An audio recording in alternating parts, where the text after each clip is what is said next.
6516 4446. Radio Caput. Radiocaput.com. Estás conectado. Estás en Caput. Aquí comienza Mundo en Clave. Una mirada diferente sobre el escenario internacional. Con Hugo Gulman y Larry Levy. Mundo en Clave. En Radio Caput.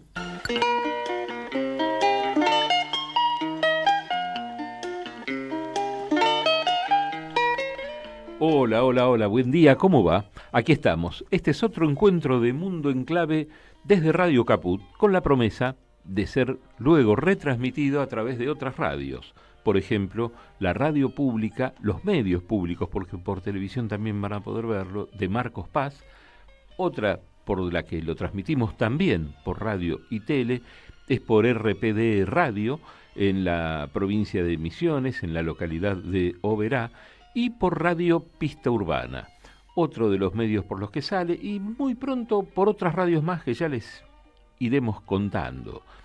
Mundo en Clave se compone por un equipo chico y unido, ¿no? Ahí está.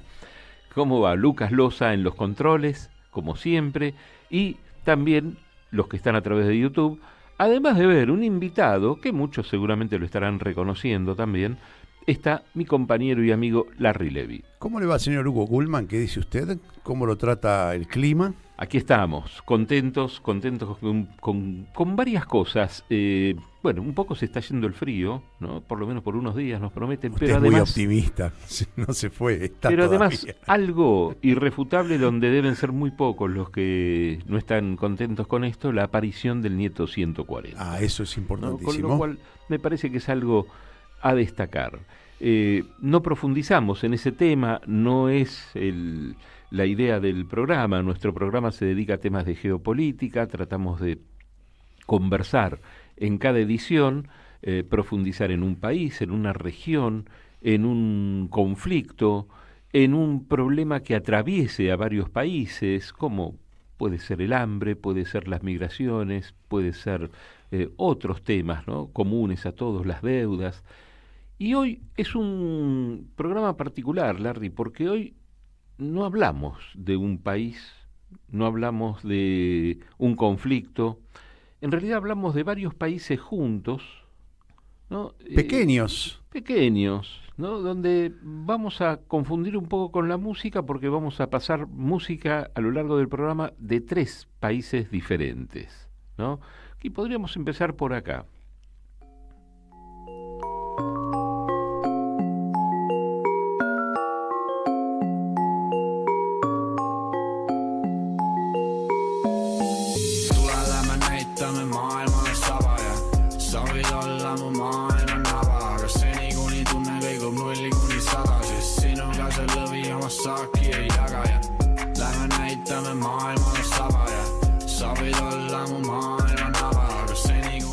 Son países que están al lado uno de otro. Pero qué idioma extraño, por Dios. ¿Qué No, idioma, yo no? no sería capaz de identificarlo. ¿No? No, para Si nada.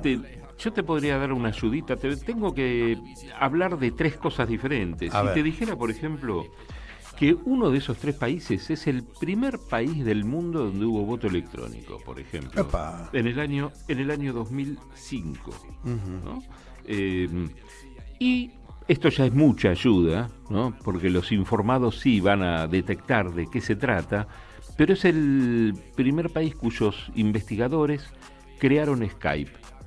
Epa. Sí. Mirá vos. Es interesante, ¿no? Es interesante. Otro de los países, también interesante estas cosas, porque es la capital de ese país está considerada como la capital del Art Nouveau, ¿no? También un tema curioso. Y otra más, en el tercer país, y esto es para confundir, entre el idioma un poco incomprensible y esto que te voy a decir, muchos van a estar confundidos, A ver. me parece. La capital de los globos aerostáticos, Epa. ¿no? Y también el último país europeo en cristianizarse. Y los 3 países de los que vamos a hablar, ahora te cuento.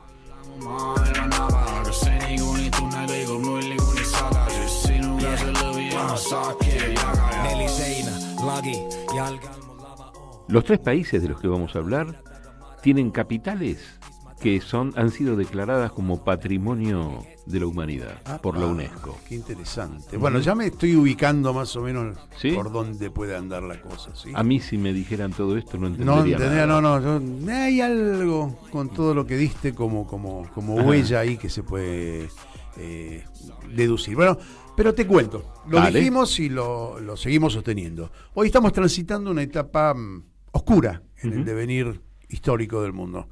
Y aunque esta definición es una verdad de perogrullo, no estoy diciendo nada nuevo, la complejidad del momento demuestra que mucho del conocimiento adquirido y sistematizado para el análisis de la geopolítica resulta insuficiente para dar una perspectiva del futuro inmediato. La multiplicación de diagnósticos, la superabundancia de análisis y la sobredosis de posturas conspiranoicas degradan la posibilidad de arribar a un mínimo de certezas que puedan calmar las inquietudes que nos invaden. El estudio de la geopolítica, basado en el análisis de factores geográficos, desarrollos sociopolíticos, eventos históricos y el relevamiento de recursos, conforman un plexo accesible para predecir, con algún acierto, comportamientos probables en el escenario mundial. Algo está cambiando y aún no resulta claro cómo ese algo afecta a las conductas conocidas o habituales. Todo indica que se están desarrollando nuevas y desconocidas lógicas de acción y reacción en los sistemas de producción que afectan también el modo y la forma del pensamiento. También los caminos de la comunicación conllevan nuevos modos de comportamiento frente a los cambios políticos y sociales. Entonces, nos queda agudizar el estudio y la mirada de todos los actores, aún de aquellos que hasta hoy jugaron un papel menor o secundario en la propuesta y la producción del pensamiento. Hoy vamos a abordar una región pequeña y poco conocida, que forma una especie de costura o pliegue entre dos mundos desencontrados. Trataremos de conocer, con nuestro invitado, lo que se da en llamar los países bálticos.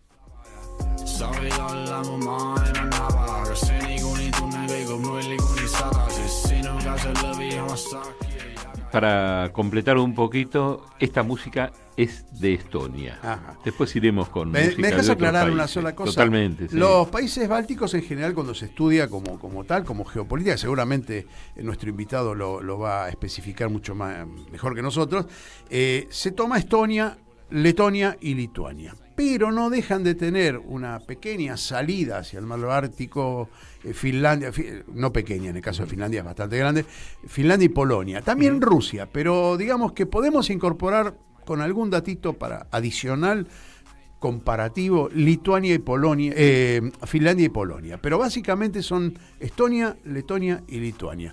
¿Coincidís conmigo, señor invitado? Ahora te va a presentar él con nombre y apellido. No, sí, efectivamente. Dale. Bueno, vamos, dale.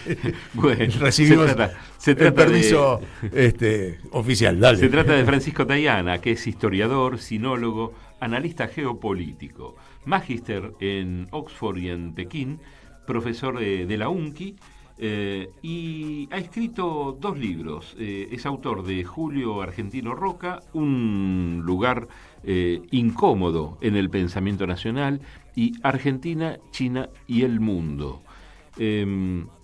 ¿Hay algo más importante como para destacar? Porque tu currículum es muy largo e hicimos una síntesis. Creo que con eso basta para esta conversación. Bueno, está bien.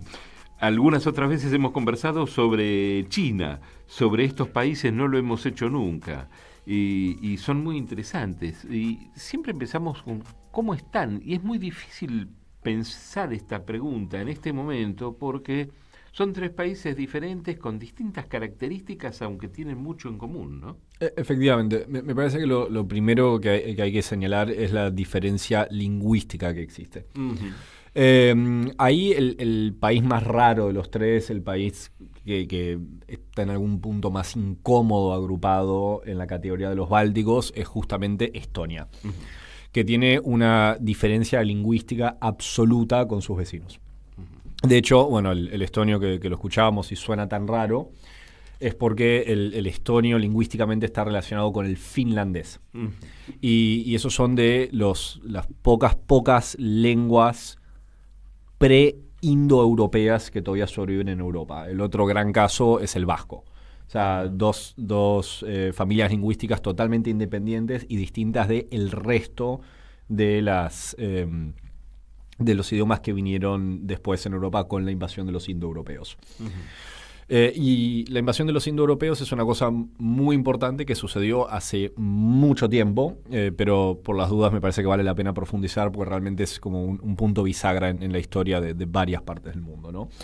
Los indoeuropeos eran un pueblo o un conjunto de pueblos alrededor hace unos 4.000 años. Estamos hablando del 2000 a.C., en lo que hoy es el este de Ucrania, sur de Rusia, también llamado la estepa ponto-cáspica, ¿no? Entre el Mar Negro, el Mar de Azov y el Mar Caspio, ese corredor de llanuras, y ellos son las primeras personas eran pastores y son los primeros en generar el carro de combate, lo cual les dio una ventaja económica enorme porque uno arriba de un carro con caballo puede empezar a pastorear muchísimos más animales, entonces puede tener más animales, entonces con eso tenés más riqueza, tenés más gente, y etcétera, todo eso va creciendo. Y el carro de combate fue una gran revolución militar que se dio justamente a partir de esa época. Y en relativamente poco tiempo, hablando de siglos, ¿no? Pero relativamente poco tiempo para lo que es la Edad de Bronce, los indoeuropeos se expandieron de una manera prácticamente omnidireccional. Fueron para Europa, en la cual arrasaron con la gran mayoría de las culturas que estaban ahí, con la notable excepción de los finlandeses, los estonios, los vascos, que sobrevivieron milagrosamente. Y también tenés por eso todos los idiomas europeos están emparentados entre sí, con la excepción del vasco, el finlandés, el estonio y el húngaro, que es magiar, pero que viene... El húngaro aparece en finales del primer milenio después de Cristo. O sea, es un pueblo que ingresa más fuertemente a Europa en la Edad Media. Hablas de indoeuropeos y se me ocurrió pensar en los persas también, porque claro, tiene que haber algo de relación, ¿no? Los iraníes también son indoeuropeos, los kurdos son indoeuropeos, algunos pueblos de la antigüedad que ya no existen, tales como los hititas, los mitani, los armenios, son indoeuropeos, otros pueblos que también llegaron hasta lo que hoy es el oeste de China, como los tojarianos. Y obviamente la otra parte importante de ese nombre, la parte indo del indoeuropeo, porque también ingresaron a la India y fue un punto clave en la formación de la civilización india. Y entonces el sánscrito, el hindi, el urdu y muchos idiomas más también son indoeuropeos. Entonces el portugués y el hindi tienen una raíz común. Mirá vos, qué interesante, ¿no? Porque, lo que vos decías, la expansión omnidireccional. Ahora hay una cosa interesante que la veníamos hablando con Hugo antes de empezar el programa, que la constituye y tiene que ver con lo que vos nombraste recién, ¿no? El avance tecnológico, a pesar de que, bueno, un carro y un caballo no es un avance a ojos de hoy, pero en ese momento tenía una importancia vital para... Sí, era como un F-35. Exacto. Bueno, pero pensábamos cómo se construyeron, porque como ciudades destacadas y parte del patrimonio cultural del mundo, en lugares insólitos, ¿no? Vimos ciudades o fuertes o palacios construidos en laderas de montaña, lo que requería un esfuerzo enorme en un tiempo donde no existían los elementos que hoy existen. Entendemos que, bueno, digamos, los esclavos, la cantidad por otra parte, Larry, no es algo ocasional en algún lugar que se haya visto. Esto recorres Europa, todos los pueblos medievales de Francia, todos los pueblos de Alemania, lugares chicos, ciudades chicas, en España, qué sé yo, no sé, esos castillos gigantes construidos con la misma piedra de la montaña, por ejemplo, ¿no? Y bueno, hablábamos un poco acerca de eso, de cómo se construyeron, quiénes lo construían y quiénes tenían ese poder de arrastrar a tanta gente, que me imagino que habrá habido tantas muertes en cada construcción, ¿no? Sí, y también en eso, bueno, hay algunas decisiones que son más estratégicas y hay otras que son más productos de la necesidad.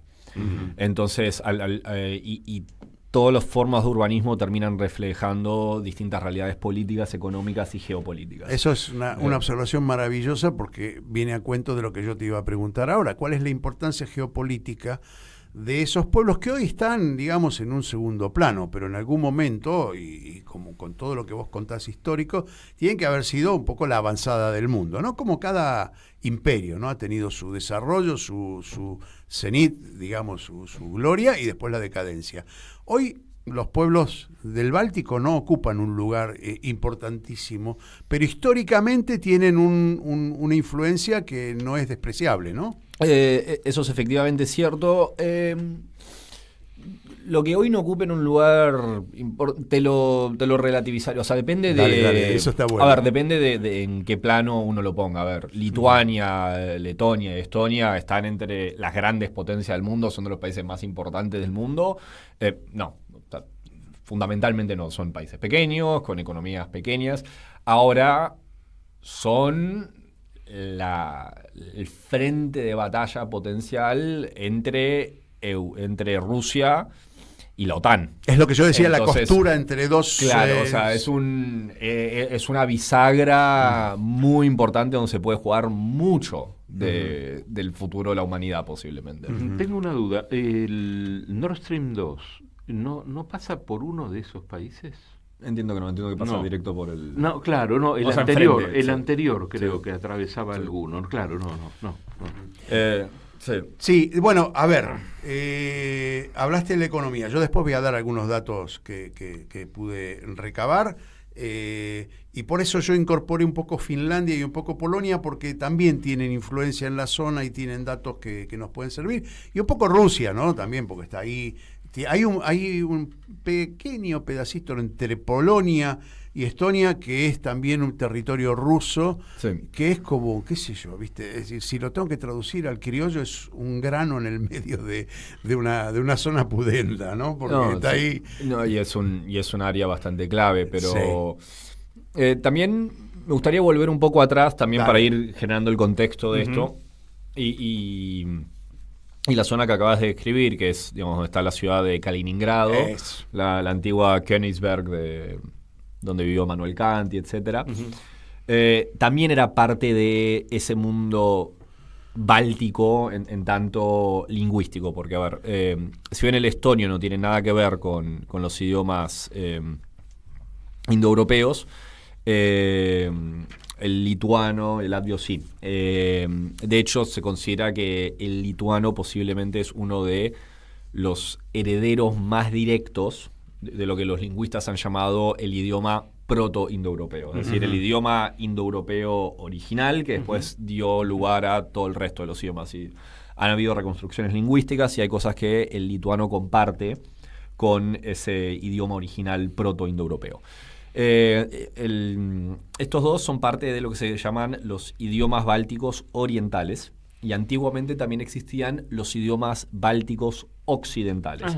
Particularmente en ese lugar, digamos, al lado de Lituania, donde está hoy un enclave ruso, ahí es donde vivía lo que se llaman los antiguos prusianos, que no debieran ser confundidos con los prusianos alemanes, sino que era un pueblo báltico, pariente de los lituanos y los latvios, que existía hasta la Baja Edad Media. Porque, bueno, también el Báltico tiene la particularidad que fue uno de los últimos lugares paganos de Europa, y se lanzaron cruzadas de conversión relativamente tarde contra estos pueblos. Cruzadas cristianas, estás hablando. Cruzadas cristianas. O sea, una cruzada es cristiana por definición, ¿no? Como una yihad es musulmana. Por la orden de los caballeros teutónicos, una orden militar alemana. y van invadiendo el Báltico, que va resistiendo y se va convirtiendo paulatinamente. Entonces es en el 1200, el 1300 donde se empieza a terminar este paganismo báltico, unos últimos reductos del paganismo europeo. También todos los, casi con excepción de los vascos y los finlandeses, el resto de las religiones precristianas de Europa en general eran derivaciones de la antigua religión indoeuropea, y de hecho algunos nombres sobreviven hasta el día de hoy sin darnos cuenta. De hecho la figura del dios supremo de los indoeuropeos, Dios Pater, de ahí nos viene tanto la palabra para Zeus como la palabra Júpiter. Ajá. Porque bueno, Zeus muchas veces es descrito como Zeus Pater, Zeus Padre. Zeus, de hecho, también una declinación, Zeus, Deus y Dios, son toda la misma palabra. Y en el caso de Júpiter, bueno, Dios Pater, Ius Pater, Júpiter, Júpiter, es como, bueno, a lo largo de 4.000 años. Sí, la declinación del lenguaje, sí. Claro, entonces todos, en algún sentido, obviamente esto evoluciona mucho a lo largo de 3.000 años, ¿no? Pero en algún sentido ese paganismo también era una raíz indoeuropea. Eso se va transformando y entra más plenamente el Báltico dentro de lo que llamaríamos, esto es un poco anacrónico, pero la comunidad internacional. Sobre todo ese es un gran cambio que sucede a partir de la expansión del cristianismo, porque, digamos, estos pueblos como los daneses o los noruegos, digamos, lo que en el momento eran vikingos, ¿por qué se convierten al cristianismo? ¿Por qué los búlgaros se convierten al cristianismo? ¿Por qué los húngaros se convierten al cristianismo? Bueno, porque una vez que vos te convertías al cristianismo, frente a las potencias cristianas, vos pasabas a ser un reino legítimo. Habían cosas que se podían hacer y cosas que no se podían hacer contra el reino. ¿Y cuánto de su historia, su identidad histórica conservan en el espíritu popular, digamos? Está muy bien lo que estás diciendo, porque esa intención de integrarse a un mundo que era nuevo, que era la evolución, era lo más nuevo, lo más moderno, pero vos conservás de algún modo ciertas identidades históricas que te condicionan y te relacionan con el mundo de manera particular, ¿no? Sí, a ver... Yo siempre cito, ¿sabes por qué te lo pregunto? Porque siempre cito el caso de Polonia, que durante el siglo XVIII no existió, pero vuelve a aparecer en el siglo XIX, el siglo XX, en 1915, otra vez Polonia, ¿no? Después de casi 100 años sin existir.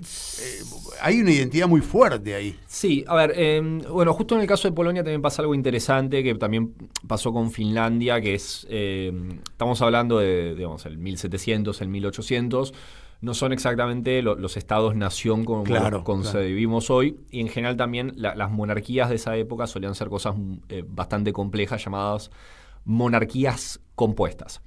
¿Qué significa? Que un reino o un imperio, como con el imperio zarista, en realidad estaba compuesto a su vez por distintos reinos y distintos principados y distintos ducados dentro de una unidad general. ¿Con cuestiones étnicas diferentes? Étnicas, lingüísticas y legales. Ah, bien. Por ejemplo, el zar de Rusia, el zar de todas las Rusias, tenía muchos títulos distintos. Y vos en general cuando incorporás un reino, también incorporás ese sistema legal. Entonces, por ejemplo, el zar en Rusia, o sea, dentro de lo que es Rusia hoy, era una goza. El zar en Finlandia era el gran duque de Finlandia. Entonces, cuando conquista Finlandia, lo incorpora con la constitución, con el parlamento. Entonces, en Finlandia es un monarca parlamentario constitucional. Y en Rusia es un monarca absoluto. En Polonia había pasado ciertas cosas, o sea, heredan parte del entramado legal. Entonces, en cierto sentido, esas unidades políticas sobreviven.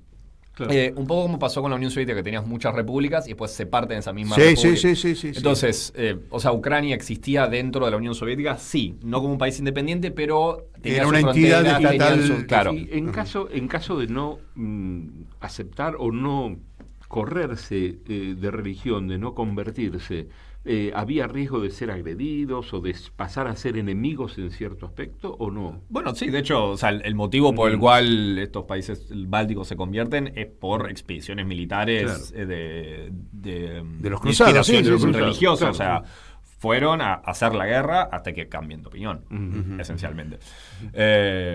Entonces, el entrar al mundo de la cristiandad te daba algunas protecciones legales. Además, una cosa que no sucede necesariamente en otras partes del mundo, por ejemplo, en el Islam es distinto, en el hinduismo es distinto, como el matrimonio es un sacramento dentro del cristianismo, y en esa época, sin contar los ortodoxos, también mayoritariamente el catolicismo, porque es una reforma protestante, en general un rey cristiano no se casa con alguien que no sea cristiano. Entonces, vos al incorporarte en el cristianismo podés empezar a jugar el juego de las alianzas matrimoniales entre distintos soberanos. Entonces, se te abren muchas posibilidades. Salvando las distancias en el anacronismo, entrar a la cristiandad en la Edad Media es un poco como incorporarse a Naciones Unidas hoy por hoy, con muchas distancias en el medio, pero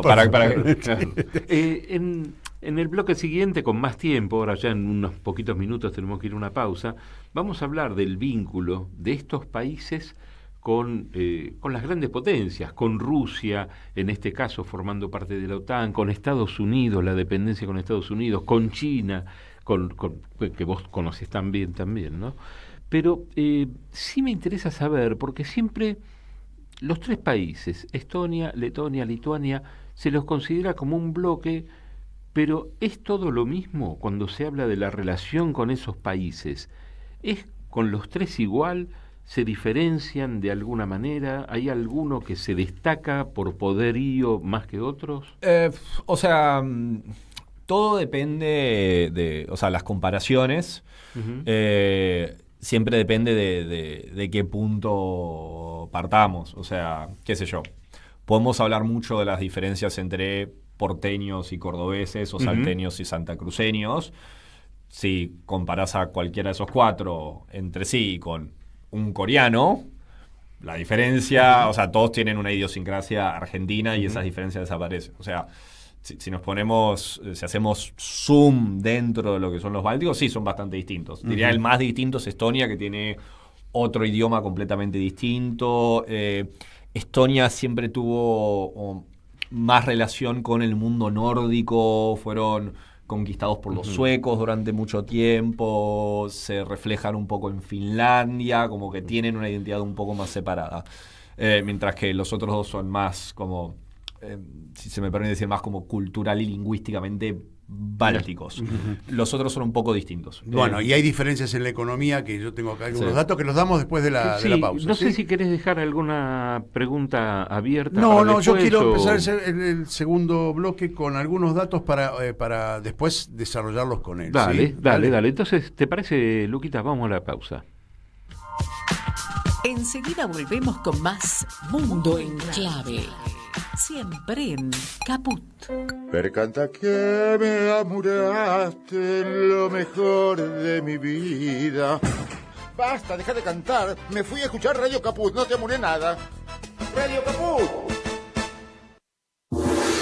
¿Querés arrancar la mañana bien informado? ¡Rompela! Infosiberia, las noticias en tu celular. Manda un mensaje de WhatsApp al 1128679078 y recibilo gratis todas las mañanas. Vos sos la única que me hace feliz cuando nadie te dice la verdad. Infosiberia, las noticias en tu celular. No seas como los demás. Manda un mensaje de WhatsApp y recibilo gratis todas las mañanas. En Caput damos la bienvenida a nuestra compañera Estela Caloni. Pasan cosas. Yo tengo un faro que se llama Radio Caput. Hay un vigía del sur y otro vigía del sur ahí y otros vigías del sur que nosotros tenemos que ver cuando nos llega el temporal, la nieve. Tenemos que mirarlo todo, porque estamos preparados para mirarlo todo. Estamos luchando desde hace mucho tiempo por la verdad histórica. Radio Caput. Que es sobre la única cosa en que se puede edificar un país independiente y real. Esas cosas. ¡Ah, sí! Si quieres ver un paraíso, solo mira a tu alrededor y velo. Radio Caput. Desde el lugar de las utopías. Y un recuerdo En Caput del Papa Francisco. pasan cosas. Querida Ana María, de modo especial rezo por las madres, rezo por vos, rezo porque son luchadoras. Estoy seguro que además del reconocimiento de la humanidad, Dios las tiene muy en su corazón, que son luchadoras, porque son luchadoras. Lucharon por la justicia y nos enseñaron el camino. Y me alegra que vos sigas estas huellas de tu madre y que la transmitas a los demás en tu audición radial. De modo especial rezo por la madre, rezo por vos, rezo por tu madre, Esther, y rezo por todos los hombres y mujeres de buena voluntad que quieren llevar adelante un proyecto de justicia y de fraternidad entre todos. Que son luchadoras. Y nos enseñaron el camino. Radio Caput. Que Dios los bendiga a todos. Esas cosas. Seguimos con otra vuelta al mundo en clave.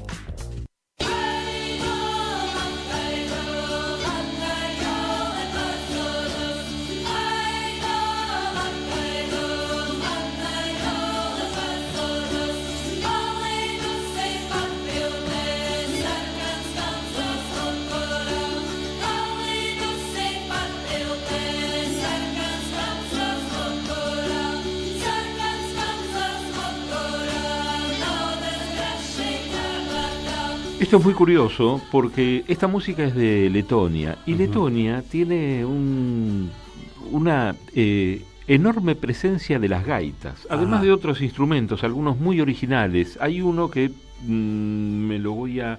no me acordaba y tenía miedo de olvidármelo, pero se lo anoté, se llama cocle, que es un instrumento que es de cuerda, pero que tiene un formato muy raro, muy de líneas rectas, pero con una forma que no es ni rectangular. Ni... ¿Y cómo se ejecuta? Se ejecuta con cuerdas. Pero vertical, no sobre la... No, como la guitarra. Pero con un sonido que tiene una dulzura. Lo estuve escuchando y es una maravilla. Relacionándolo con lo que nos contaba Francisco Tayana, que es nuestro invitado hoy, que estamos hablando de los países bálticos. Pensaba, porque pensaba en esto justamente, y en el tema de las gaitas, claro, que uno no las identifica. Dos lugares donde se usan las gaitas, que uno las conoce por esos lugares. Uno es Escocia, la zona de Gran Bretaña, así, el Reino Unido, y Jordania. Y Galicia. Ahí está, la zona. Bueno, digo... Es la influencia que él nos hablaba, ¿no? Es decir, que de las raíces de los años 1000, 1200 pasan a Europa y multidireccionalmente también al este, ¿no? Hacia Jordania, por ejemplo, ¿no? Es importante porque no es solamente un espíritu y digamos, la construcción y la forma de producción, sino también las cuestiones culturales, bases culturales, ¿no? Que tienen que ver con la música. Yo quería, antes de la pausa, dije que íbamos a hablar un poco de la economía. Francisco también dijo que Estonia es el país un poquito más diferente de los otros dos, ¿no? Se diferencia de Letonia y de Lituania, si bien entendí. Y hay datos económicos que refuerzan de algún modo también esta historia o esta diferencia que tiene que ver con lo lingüístico, con lo étnico, que se mantiene a través del tiempo, ¿no? Y los datos económicos... hablan de, por ejemplo, Estonia es el país más caro de los tres. Sin embargo, la cuestión del salario es el más alto de los tres también. Y de la inversión en educación y en salud, que siempre es un dato que tomamos nosotros, ¿no? ¿Cuánto invierten del PBI? En el caso de educación, en Estonia el 5.4, que es más o menos lo que teníamos nosotros hasta hace no mucho, hasta el 2015. Digo como para dar una referencia. Y el gasto en salud bastante alto también, del 6.2. Te diría que hasta más alto que el promedio de Europa, por lo que venimos observando en nuestros programas, ¿no? Y una deuda externa de las más grandes también, porque ocupan el 92% del PBI. Son curiosidades, ¿no? Que me parece que tienen una relevancia importante. No hablo de Finlandia, que los datos son absolutamente diferentes. ¿Vos ves en todo esto, Francisco, diferencias que tienen que ver con esas diferencias étnico-lingüísticas políticas de las que nos hablabas? En parte sí, también, bueno, justamente esto de Estonia y es una economía pujante, han hecho mucha inversión en tecnología y en eso también, nuevamente, se ven el espejo, el modelo a seguir es un poco Finlandia, ¿no? Un país que invierte muchísimo en educación, en innovación. Sí. Digo, Finlandia, un país relativamente muy pequeño en población, un país grande en extensión, pero pequeño en población, que ha desarrollado empresas notables en el mundo. Digo, Nokia, que a veces la gente piensa que es japonés, no, es justamente de Finlandia. Déjame que diga una cosa que es fuera de todo análisis. La inversión en salud con respecto al Producto Bruto en Finlandia, estamos saliendo un poquito, ¿no? Es el 9%, es algo insólito. Yo no conozco otro dato de inversión en salud con respecto al PBI tan alto como el de Finlandia. Es una cosa insólita. Sí, por ahora. Por ahora. Pues bueno, ya vamos a hablar de la OTAN y lo que ha sucedido con todo eso, ¿no? Pero sí. Sí. No, otra cosa que me parece importante esto de como las diferencias históricas. En términos geopolíticos, claramente el que tiene la edad dorada más importante es, sin lugar a dudas, Lituania. Porque sucede una cosa en el siglo XVI, que el Gran Ducado de Lituania se termina fusionando con el Reino de Polonia y hacen la mancomunidad polaco-lituana, que en un momento es una de las grandes potencias de Europa. En un momento, avanzan sobre otras regiones del Báltico, sobre lo que hoy es Bielorrusia y Ucrania, llegan a tener un territorio de 1.000.000 de kilómetros cuadrados en el 1600. O sea, pensemos 1.000 por 1.000. Sí. Claro, no es un cuadrado perfecto, pero más o menos son las distancias. Sí. Una gran potencia en esa época. Que empieza a tener problemas a finales del 1600, el 1700, y termina colapsando y termina llegando al punto cúlmine, digamos, que es la partición de Polonia en 1795, donde Austria, Prusia, ya está la Prusia alemana, Prusia alemana. Pero bueno, de ahí viene el nombre, ¿no? Sí. El Imperio Austrohúngaro también invade esa zona. Todavía no era el Imperio Austrohúngaro, porque el Imperio Austrohúngaro recién es en 1800. 1800. Sí. Técnicamente ahí en realidad era el Gran Ducado de Austria, que era parte del Sacro Imperio Romano, que es esa recolección de principados alemanes unidos pero desunidos, raro, y es recién cuando pierden en Austerlitz contra Napoleón que los austríacos dan fin al Sacro Imperio Romano y se corona el emperador Franz, se corona como el emperador Franz I de Austria, y empieza el Imperio Austríaco. Después tiene una rebelión con los húngaros en 1860 y pico, y ahí cambia el Imperio Austrohúngaro y tiene una doble monarquía dentro de... Fran, ¿cómo es el vínculo de estos tres países con China, otro lugar que vos tanto conocés, ¿no? Pero me imagino que al estar ubicados en un lugar tan cerca de Rusia y formando parte de la OTAN, ¿por ahí están más alejados comercialmente de China? Sí, no, y particularmente Lituania rompió relaciones con China por su apoyo a Taiwán, dentro de una política de intentar profundizar el conflicto de Rusia y por ende ir tomando distancia con países cercanos a Rusia como China. Entonces, con el estallido de la guerra de Ucrania, hubo un momento en el cual Europa se distanció bastante de China. Después, la vuelta de Donald Trump ha puesto ahora a los europeos en una situación geopolítica más confusa, en los cuales no terminan de resolver en qué términos piensan relacionarse con China. Y por ejemplo, con Estados Unidos, ¿cuál es el más cercano de los tres? Y, los tres se incorporan, pensemos que los tres se incorporan a la OTAN en marzo del 2004 y en mayo del 2004, unos días después, se incorporan junto con un grupo más grande de países a la Unión Europea. Y desde entonces, en general, todos han tenido políticas muy pro-OTAN, porque, Rusia la tiene al lado, la tienen a Rusia al lado, y pensemos que, todos esos países fueron en su momento conquistados por Rusia, Después, con allá la Revolución Rusa, todos esos países declaran su independencia y son vueltos a conquistar por Rusia en 1940. Y después vuelven a tener su independencia con la disolución de la Unión Soviética. Es decir, hay un gran rechazo a lo ruso en este momento. Y tensiones internas porque todos tienen minorías rusas muy importantes. Claro, y ahí es un fuente de tensión en todos esos países muy grandes. Esa justamente es la pregunta, porque muchas veces en este programa, conversando sobre algunos países europeos, por ahí vemos que una cosa son los gobiernos, otra cosa es el pueblo. Y por ahí los pueblos no tienen el mismo encono que sí tienen los gobiernos por razones políticas, ¿no? No sé qué es lo que pasa justamente en estos tres países, pero muchas veces hay alguna diferencia. En este caso no. En general no, hay una rusofobia bastante extendida. Sí, bueno, casi toda Europa, también todo lo que es gran parte, la costura sí, de Europa del Este con Rusia. Cambia, ¿no? como hablábamos con algunos de los entrevistados en algún momento, también, entre otras cosas, no es la única razón obviamente, pero las razones geográficas, la cercanía y la lejanía. Y más cerca de Rusia, más rusofobia. Modifica. Esto está claro porque lo que viene ocurriendo. De todas maneras, es importante también saber cuál es el grado de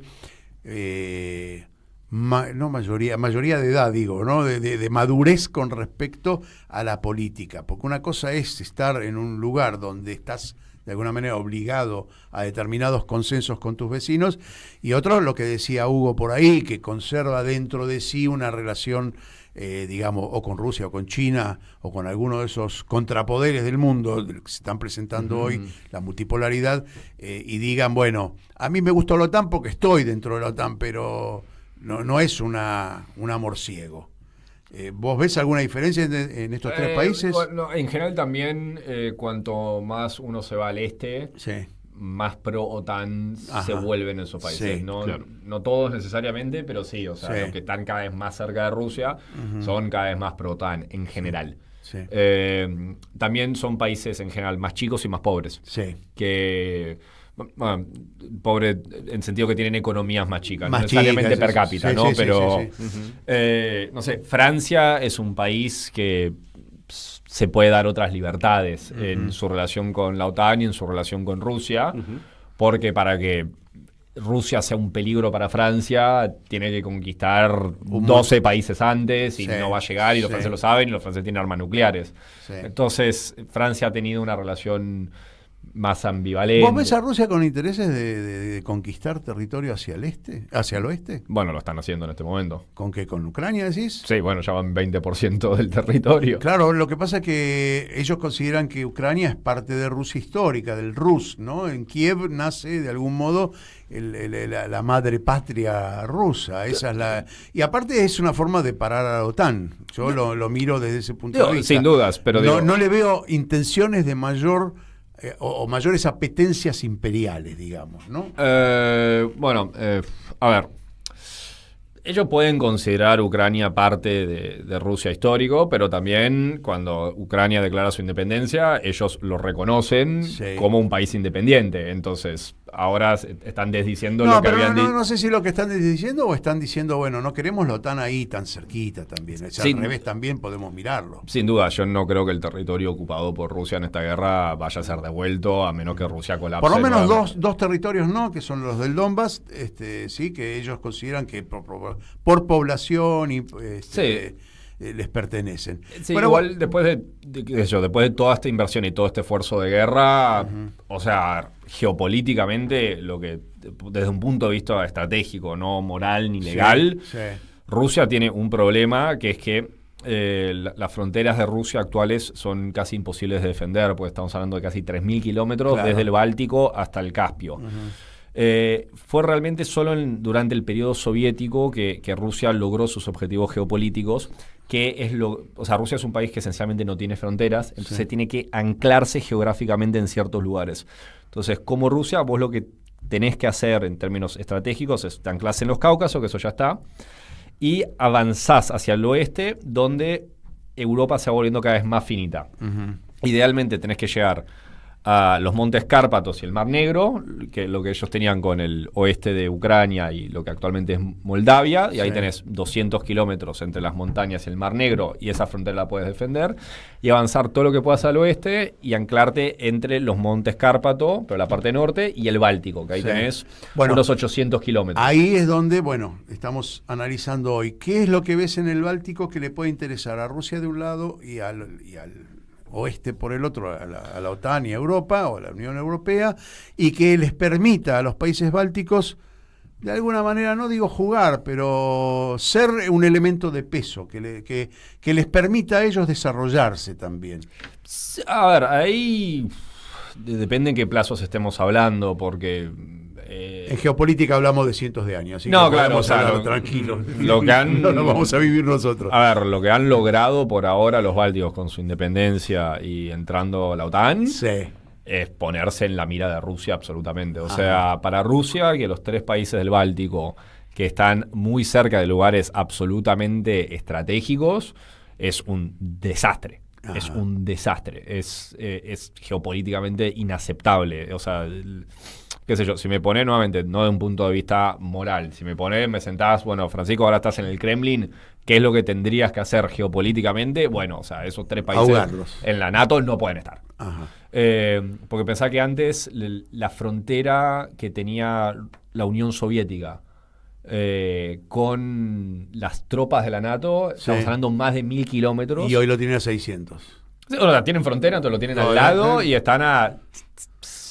O sea, creo que la frontera de Estonia está a 100 y pico, 200 kilómetros de San Petersburgo. Claro. O sea, es una situación muy precaria para Rusia. Y lo otro también es, hablamos de... Pero entonces estaríamos hablando, fíjate vos qué curioso, ¿no? Cuando vos decís eso, entonces estamos pensando que la actitud imperialista la tiene la NATO, desde el punto de vista ruso. Sí, obvio. ¿Sí? ¿No? Pero digo, es que muchas veces... Digo, como para discutir... Pero es que digo, la geopolítica muchas veces es un juego de suma cero. Claro, si vos tenés más seguridad, si somos vecinos, en general, si vos estás mejor armado, yo estoy en mayor peligro. Entonces yo tengo que sacar más armas, entonces vos te asustás y haces más armas y ahí empezamos. O sea, hay una carrera armamentística que tenemos que evitar. Bueno, la pregunta es cómo se evita en un mundo donde deja de tener un hegemón dominante y pasan a haber más de uno. En este caso tenemos 3 por lo menos, ¿no? En el análisis que tiene que ser Rusia por un lado, China por el otro y el sudeste asiático, ¿no? El sudeste te dirá el sur de Asia. O sea, el sur de Asia, India, Pakistán. India sobre todo, creo que puede ser una gran potencia India. La Unión Europea ahora está empezando a invertir muchísimo en armas. Y después otras potencias regionales. Turquía es un país con buena proyección, Indonesia es un país con Turquía está funcionando como el portero entre Oriente y Occidente, ¿no? Si ese es su juego. Es que también a medida que tenés un mundo más multipolar pasa eso. O sea, Turquía es su propio juego, Arabia Saudita es su propio juego. ¿Y Turquía India con los países bálticos cómo estamos? Ahí, o sea, ambiguo, ¿no? Creo que no tienen un particular. Y hay un tema que no tiene que ver con las armas, que me parece importante también, que es la economía. Los 3 países bálticos, ¿cómo desarrollan su economía? ¿Quiénes son sus, clientes o quiénes son sus proveedores? Están dentro del sistema europeo. O sea, están bien miembros de la Unión Europea, que es un bloque que por ahora... se mantiene firme, a futuro tengo mis reservas. Igual una última cosa... ¿Y sus mayores ingresos? ¿De qué provienen? Yo creo que entiendo que también de la Unión Europea. Ahí tendría que chequear ese dato, pero entiendo que básicamente... O sea, pasa que han cortado cada vez más lazos con Rusia. Sí. Con Bielorrusia probablemente no mucho, es una economía relativamente pequeña también, o sea, es... técnicamente, o sea, es como parte de la recursos naturales, porque también tiene que ver con la pregunta de Hugo. ¿Tienen recursos naturales que puedan comerciar, que sea de interés para países, digamos, de la Unión Europea? No, en eso sí, porque pensemos que la Unión Europea es un bloque muy, muy, muy diverso de países. Sí. Es un territorio... Pero digo, los países bálticos tienen que ofrecerle de recursos. Bueno, sí, también muchos, como por ejemplo Estonia, han pegado un salto en sectores servicios, en sectores tecnología, entonces también tienen procesos de valor agregado. Pero una última cosa que quería decir, antes de olvidarme de la cosa estrictamente militar, es que... también hay una cosa llamada el corredor de Suwałki, que es el hecho de que Rusia no tiene ninguna frontera terrestre con ese enclave que tiene en Kaliningrado. porque Bielorrusia no llega a tocarlo, por muy poco. Entonces, en realidad, Polonia y Lituania, cada vez por su lado, encierran eso. Ajá. Entonces, hay una hipótesis de conflicto clara en la cual tanto la NATO podría avanzar e intentar tomar Kaliningrado, o Rusia podría avanzar a través de Bielorrusia y crear un corredor terrestre para unir Kaliningrado a Bielorrusia. Eso es de una gran actualidad porque es lo que está pasando Bielorrusia en este momento, ¿sí? en su juego político. Vos sabés que aparte de hablar de geopolítica, hablar de la cuestión económica, de lo militar, Hugo, por lo general, reúne datos a veces curiosos, a veces gastronómicos, a veces turísticos. ¿Qué nos vas a, mirá, Larry, nos vas a tirar ahora? Te puedo tirar, por ejemplo, en gastronomía. Estoy mal de la vista, voy a pedir muchas disculpas, porque, bueno, tuve una operación hace poquito y bueno, se viene otra. Pero bueno, mientras tanto... ve lo que no quiere, lo que quiere, lo que no quiere no ve. Por ejemplo, el mulgi kapsad, por ejemplo, eso sí eso? te puedo llegar a invitar a comer esto en Estonia, que es un guiso sustancioso de chucrut, a vos probablemente te guste, ¿no? Que es una cola agria, con carne de cerdo, patatas cocidas, ¿no? Es una comida para los días fríos, ¿no? Y voy a hacer un repaso por diferentes lados, porque si no tenemos un listado muy grande. En Letonia, por ejemplo, podríamos almorzar un speka piragi, que son rollitos de tocino, ¿no? Que son unos pasteles de masa de trigo con centeno, están rellenos de tocino, de cebolla. Bueno, también es como un aperitivo, como un acompañamiento sumamente popular. ¿Qué más? Bueno, los kugelis, esos son los pudines de patata en Lituania, ¿no? Que también hay unos platos muy originales, muy sustanciosos, hay mucho tocino, hay mucha carne de cerdo, hay mucha papa también. Como bueno, en toda Europa hay papa, papa, sí, es una comida, ¿sí? Fran, ¿visitaste estos lugares? ¿Tuviste en alguno de estos países? En los Bálticos no. He estado en Polonia, he estado en Rusia, pero los Bálticos nunca llegué. No, pues te iba a preguntar si habías comido algo de todo esto que dice Hugo. Porque, a mí no me tienta, voy a ser sincero, ¿no? Yo soy de la comida árabe, ya sabés, yo soy mediterráneo.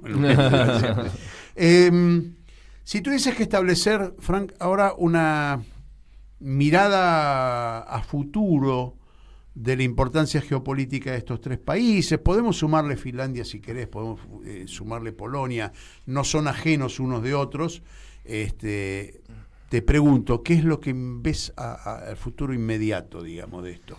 Y me parece que el dato más importante reciente ha sido la última cumbre de la OTAN, donde determinaron que de acá al 2035 los países miembros tienen que pasar a gastar el 5% de su PBI en defensa. ¿Cómo se va a lograr eso? Y con recortes a otros sectores, o sea, esto que decía de por eso Finlandia gasta tanto en educación, sí, tanto en salud. Sí, veremos. O sea, veremos de acá al 2035 qué pasa. En un panorama del cual la economía europea tiene un futuro un tanto lúgubre por delante. Y también muchas de las principales economías de Europa van a empezar a enfrentar un problema que también es un problema que enfrentan otras partes del mundo, que es que hay algo que está a punto de suceder, que no tiene ningún antecedente en la historia de la humanidad, llamado colapso demográfico por caída de la natalidad y envejecimiento de la población. Esto es una cosa que no tiene ningún antecedente en la historia humana, que nadie sabe qué hacer, nadie sabe qué tan malo va a ser, hasta dónde se va a extender, si en algún momento se para eso. O sea, no hay una sola teoría al respecto porque esto nunca sucedió y está a punto de arrancar. Me da curiosidad el tema de el crecimiento del presupuesto en armamentos. Es una imposición de hace días nomás de Trump. Sí. Eso, digamos, no genera ninguna reacción. Toda la OTAN acata. No hay alguno de los países que todos entienden. Fuera de España, todos está entienden. negativa. Pero, todos entienden que esto les va a traer consecuencias. Por ejemplo, Finlandia una disminución en el presupuesto en salud o por ahí en alguna cuestión social o en otra, en infraestructura, en diferentes casos van a tener que reducir. ¿Ninguno resiste a eso? ¿Todos acatan? Es que también muy fundamentalmente ninguno de los países hasta ahora se ha mostrado particularmente dispuesto a prescindir de la protección estadounidense. Uh-huh. Entonces es una cuestión de prioridad poder refunfunear, pero en última instancia o está dispuesto a irte. Tienen que refundar Europa, digamos. Claro, claro, y ahí también entramos en algunos problemas, porque si bien muchos de los países de la Unión Europea son de los principales productores y exportadores de armas, el problema es que la Unión Europea tiene una diversidad interna en su producción armamentística que la pone en una desventaja absoluta con países unificados como Estados Unidos, Rusia, China, India. O sea, pensemos también hay una frase que me gusta mucho que dice en la historia militar o en temas de defensa, los aficionados piensan en estrategia, los profesionales piensan en logística. O sea, hay un problema enorme en Europa en interoperabilidad de armas. O sea, desde el punto de que los tornillos de repente son distintos los franceses de los alemanes. Sí.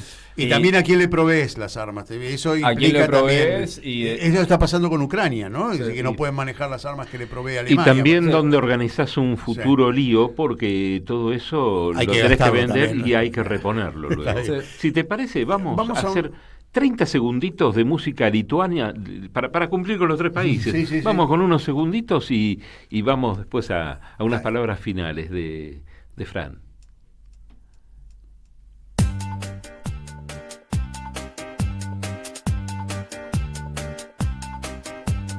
Oi, nebus vedybų nebus, nepriversi merga manęs. Oi, tikrai nevesiu tavęs, panelė, ir pabėgsiu aš nuo tavęs. Y seguimos con cosas raras. Sí. Hemos tenido música de todo tipo, pero esta no, nunca. Es linda música. Es linda. Sí. A mí me gusta. Bueno, tus raíces están en Europa, las mías están en Oriente, así que esa es la diferencia, ¿no? Sí. Están ahí, pero me gusta la música oriental también, no es que no me guste. No desdeño. Francisco nos dio un panorama a veces, yo creo que inclusive con algunas particularidades que otros analistas no nos dieron. Diferente, ámbito cultural, histórico-cultural. Sí, y importante, ¿no? Uh-huh, y esta última observación sobre logística, estrategia, me parece importante, no lo tocamos nunca en ese punto de vista. Alguna vez tocamos armas, pero no se nos había dado esta... Buen tema para volver a invitar. Sí, para volver sí, sin ninguna duda. Francisco, 2 palabras sobre, la importancia de estos 3 países a los cuales hoy abordamos. Y una pregunta sintética. Dale. ¿Vínculos con Argentina de esos 3 países? Poco, es nula, ¿no? Muy poco. Algo hay, pero poco. O sea, no tenemos ningún problema, diplomático, pero tampoco son economías tan compatibles, ni mercados tan... A ver, ¿qué se puede decir como reflexión final? Me parece que, los bálticos es una hipótesis de conflicto clara. Permanente, es una situación que así como está, no creo que se pueda prolongar indefinidamente en el tiempo. En cuanto haya alguna transformación en la correlación de fuerzas por algún motivo, eso puede estallar. En términos generales también me parece importante subrayar que estamos ante la emergencia de un mundo multipolar. Y en esto quiero ser específico porque a mí me gusta hablar de mundo multipolar o sistema multipolar. Uh-huh. Me resisto al término orden multipolar porque no tengo ningún argumento para suponer que un mundo multipolar va a ser ordenado. Me parece que todo lo contrario. Me parece que vamos a ver va a contener inherentemente una multiplicación de conflictos alrededor del mundo y de manera sostenida durante un Pero puede tiempo. ser una forma de vida del mundo también. Es decir, que no necesariamente tiene que ser terriblemente malo. A ver, es la forma, me parece que vamos a volver a la forma de vida del mundo que siempre fue el mundo, que tenés un montón de países, grandes potencias, cada una con su zona de influencia, con distintas guerras en el mundo, en general limitadas acá y allá por distintos motivos, y una situación más anárquica que no se termina de resolver. Pero no una conflagración, no necesariamente una conflagración mundial, digamos, ¿no? No necesariamente, porque también una conflagración mundial implica más alianzas de potencias que a lo mejor no se da, entonces me parece que podemos ver como más pequeñas guerras alrededor del mundo de manera más... Es una mirada optimista en última instancia, porque no habla de una muerte, digamos, extendida, ¿no? Francisco... Bueno, no puede ser, o sea, pero... Todo puede ocurrir, pero bueno. O sea, claro, en el largo arco de la historia hay pocas cosas que son catastróficas. Está bien. Francisco, muchas gracias por pasar por aquí, por Mundo en Clave. Francisco Tayana pasó por Mundo en Clave. Este programa que nos gustó tanto hacerlo, a Larry y a mí, le agradecemos por un lado a Lucas Loza, como siempre, en los controles, y les recordamos, va a estar repetido mañana a las 4 de la tarde en la radio pública y el canal público de Marcos Paz, va a estar retransmitido el sábado a las 3 de la tarde en RPD Radio, en Oberá, en la provincia de Misiones, en la 97.5, y va a estar transmitido todos los días, a las 4 de la tarde, en Radio Pista Urbana. Nos reencontramos la semana que viene a esta hora. Dentro de 7 días, a la misma hora. Chao. Aquí termina otra edición de Mundo en Clave. ¿Querés arrancar la mañana bien informado? Infosiberia, las noticias en tu celular. Manda un mensaje de WhatsApp al 11 2 867 9